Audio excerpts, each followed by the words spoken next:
I want you to take a second and think about the last time you cried over a piece of paper. I'm talking about that heavy, soul-crushing sob that happens at the kitchen table when everyone else is asleep. You're sitting there with a stack of envelopes, a calculator that keeps giving you a number you don't like, and a bank balance that looks like a joke. I spent 10 years in that chair. 10 years of my life were defined by the sound of the mail carrier dropping more bad news through the slot. I used to physically shake when I opened the utility bill. I knew I couldn't pay it in full, and I was just playing a game of which company can I ignore for another 2 weeks without them shutting me off. It is an exhausting way to live. It robs you of your joy, it robs you of your sleep, and it makes you feel like a failure as a mother and a person. You feel like you're drowning in 2 inches of water. You can see the surface, but you just can't seem to stand up.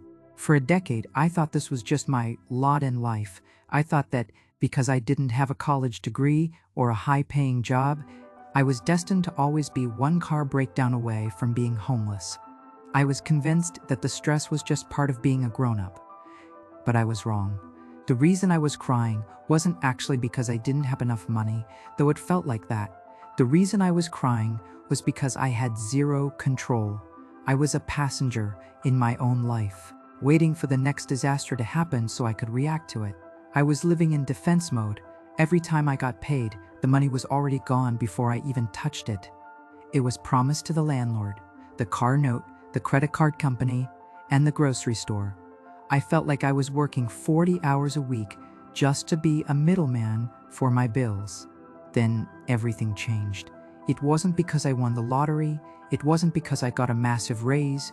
It was because I realized that the way I was looking at my money was upside down. I discovered one single habit, one tiny shift in how I handled my paycheck that took me from crying at the table to sleeping like a baby. It sounds too simple to be true, but it is the most powerful weapon a working woman has. And today, I'm going to show you exactly how to do it, because I don't want you to spend another 10 years in tears. I want you to feel the weight lift off your chest, starting right now. I remember one night specifically. My daughter wanted a simple box of name-brand cereal, the kind with the colorful marshmallows. It was maybe $2 more than the generic bag. I stood in that aisle, looking at her little face, and then looking at the $2 in my hand, and I felt like the smallest person in the world. I had to tell her no. I walked to the car, and I just broke down. I wasn't crying about cereal. I was crying because I felt like I couldn't even give my child a tiny moment of happiness without checking my bank account first. That was the night I realized my habit was that I was everyone else's slave. I paid the electric company first. I paid the phone company first. I paid the credit card company first. And by the time it was my turn, the person who actually did the work, the person who stayed up late, the person who sacrificed everything, there was nothing left, not even $2 for a box of cereal. The habit that changed my life is called paying Sarah first. Now, don't get me wrong, I'm not talking about buying a new purse or going out to lunch. I'm talking about taking $5, just $5 out of every single paycheck before a single bill gets touched. I took that $5 and I put it in a separate place. I told myself, this money belongs to my future. This money is my dignity. At first, I felt guilty. I felt like I was stealing from the electric company. But then I realized the electric company doesn't care about me. They don't care if I am stressed. They don't care if my daughter has marshmallows in her cereal. Why was I giving them my best energy and leaving myself with the scraps? This habit did something to my brain. It shifted me from a victim to a boss. For the first time in 10 years, I had money that wasn't spoken for, even when it was just $20 in a drawer. It was my $20. It was the first stitch in a safety net that I was finally knitting for myself. I started looking at my bills differently. Instead of saying, I have to pay this, I started saying, I am choosing to pay this so I can keep my house, but I'm keeping a piece for me first. When you start paying yourself first, even if it's just the cost of a cup of coffee, you are telling the world that you matter. You are telling your bills that they don't own you. You are reclaiming your power as the one who earns the money. It sounds small. I know you're thinking, Sarah, $5 won't pay my rent. You're right, but $5 will change how you feel about yourself. And once you feel like a person who has money, you start making decisions like a person who has money. You stop reacting and you start planning. Once that $5 became a habit, something strange happened in my house. The air felt lighter.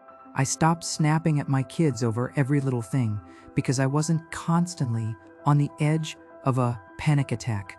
I realized that for 10 years, I wasn't just losing money, I was losing time with them. I was physically there, but my mind was always in a spreadsheet, always calculating, always worrying.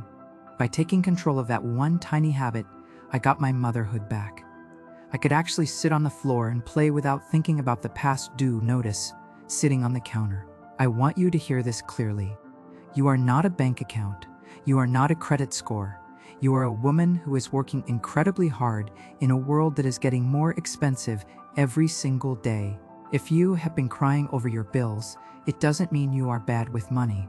It means you are human. It means you care. But you cannot care for everyone else if you are completely empty. I want you to start the pay yourself first habit this Friday. I don't care if it's $5, $10, or even just $3.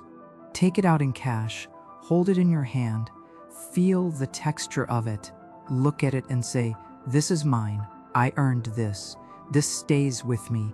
Put it in a jar, put it in an envelope, or put it in a separate account that you don't have a card for. And when that voice in your head starts whispering, the one that says you're being selfish, or that you should use that $5 to pay down a debt, shut it down.